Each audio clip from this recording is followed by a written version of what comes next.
धमेराई अंदर जानी है गुरुदेव।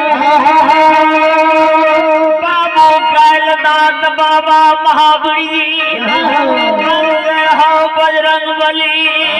अरे हम तो भगसूल ज्योति बाबा के भोपी में धर्मक बजियार बली।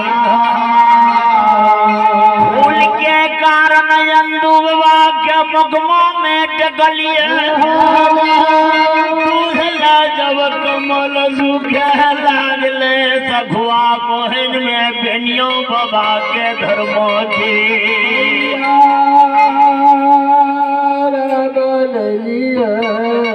सरकार दयालु धमीराजिया हमर विचार हैया। गहबर अन्हारिया धर्म के गहबर अन्हार लागैया। हमर मन हैया या उज्जैनी पुर चलू।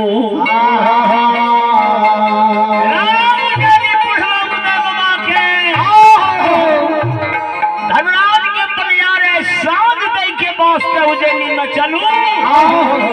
उदय बाबा के उज्जैनी में धर्म के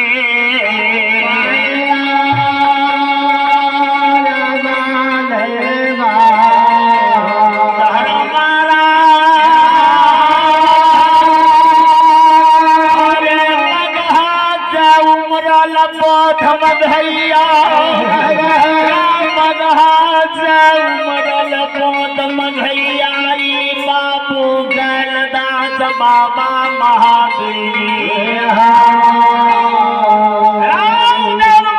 तैयार बनाबे धनराज माली। अरे उज्जैनी के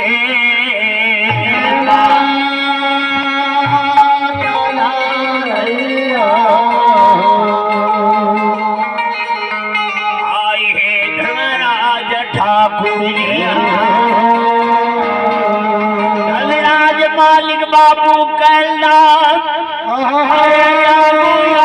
बाबा महावीर जी